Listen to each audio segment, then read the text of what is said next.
Okay, so we have a little bit of confirmation now on what's going on with Xbox and kind of the future. So this comes by way of Jez Gordon and the Windows Central people.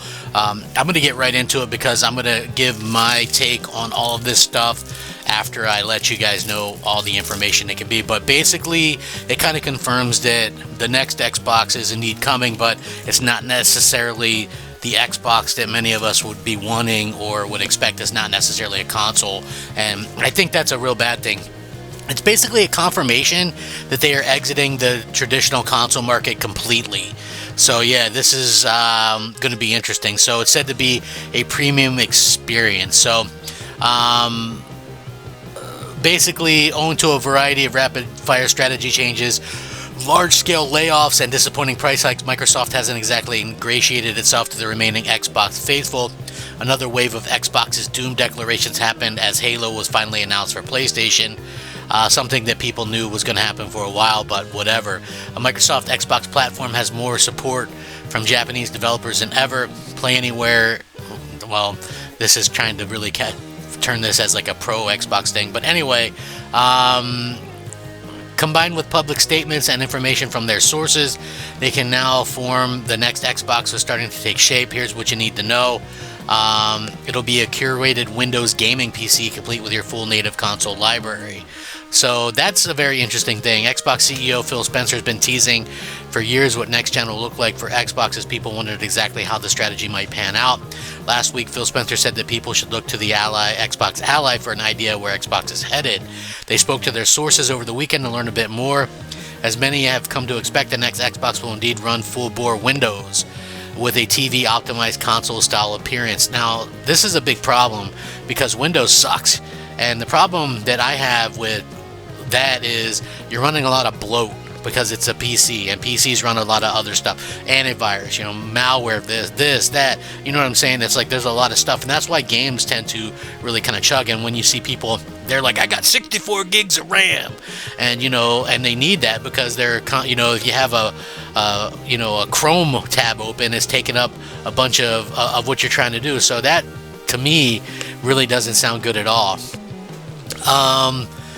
Let's see, Microsoft decided to sideline its own Xbox handheld plans to go to market with an X by Ally in partnership with Asus this year and start gathering feedback on the experience that will essentially power its next wave of console hardware.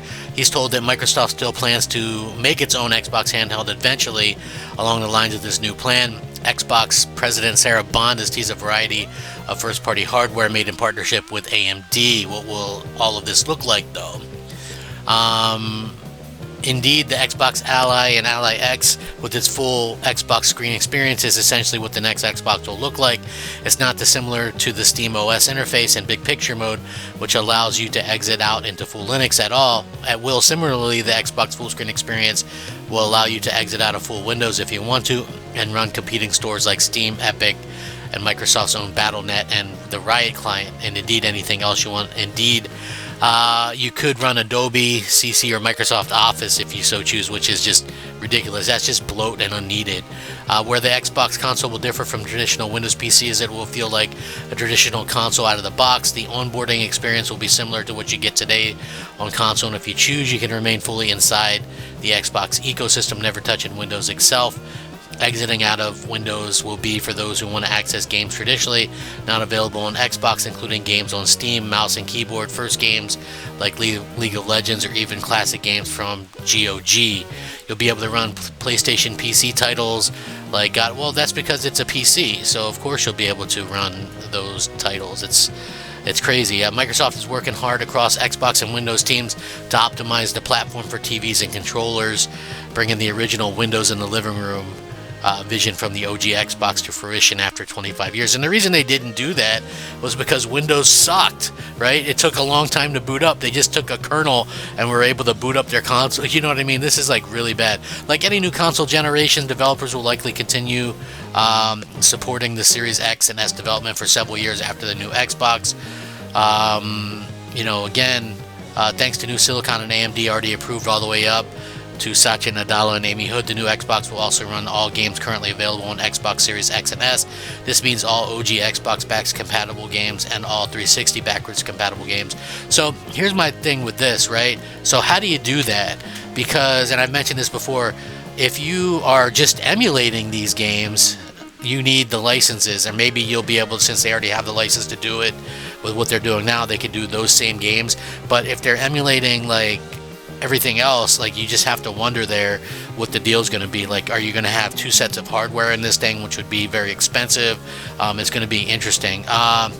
New technology Microsoft is developing along with the fixed nature of the hardware should eliminate a lot of inconveniences that sometimes come with PC gaming, like compiling shaders, etc. Shouldn't be an issue on the new Xbox. For example, Microsoft is also working on additional ways to reduce Windows overhead to benefit of all PC gamers, Xbox or not. What happens to Game Pass and PC? This is the speculation part, because this is what I said, right? So they just raised the price. One question that's still being worked out at Microsoft revolves around Game Pass. Right now, PC Game Pass gets all day one Xbox games, including Call of Duty, for much cheaper than Game Pass Ultimate on console. If the next Xbox is a PC, am I supposed to be using PC Game Pass there instead of Xbox Game Pass Ultimate? Right now, he's told that the current plan is for the next Xbox specifically to have no paywall for multiplayer. It wouldn't make a lick of sense for a PC to have paid multiplayer, particularly since it would create a strong incentive for players to simply install Steam instead of use the Xbox ecosystem in that device for online games. It remains to be seen if that plan actually plays out, though, in reality. What he expects that we could see is that PC Game Pass being rebranded somehow on the Xbox Game Pass website to PC Game Pass is de-emphasized and almost hidden away underneath the 3 main tiers. Wouldn't be surprised if we see this depreciated in the future, given that Xbox Game Pass Standard and Premium both now include some PC games. The idea of a per-device Game Pass doesn't make a huge amount of sense in a view-diverse where Xbox consoles and PC are the same thing. What about price? They're hinting at a higher than usual price. In theory, the next Xbox should still be cheaper than buying the equivalently powerful gaming PC. Economics of scale and bulk purchasing deals with AMD and others will help drive costs down. Also by the fact that Microsoft doesn't have to pay itself for the Windows license. Microsoft front-loading of the Xbox ecosystem also helps subsidize costs to some degree, despite the box being open to the other stores. See, again, this is the thing that I'm not really sure on, because if you're offering other stores and you're also having to lower the Game Pass price that you just raised, how does that work, right? So that means that you're not subsidizing it nearly as much, so we'll have to see. Again, the Xbox Ally experience, which doesn't play your console games, is sort of a public beta test of how this works. We have no idea how well that's sold or not.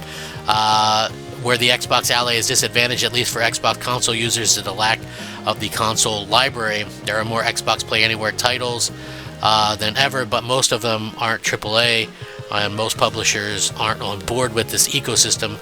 Increasingly, though, it'll become it'll be depend on what they want to do. Let's see a world where PlayStation builds out of blah blah blah blah blah. Execution is key. The experience on the Xbox Ally isn't always the best. Weird Windows quirk. This is what I'm saying. Like, Windows is terrible. Quirks like user account control pops up surfacing, or Windows Phone games in the library, lack of community features both for players and developers, and lack of organic developer support all remain big challenges for the PC ecosystem. Things have improved somewhat. Microsoft started taking a greater interest in this space.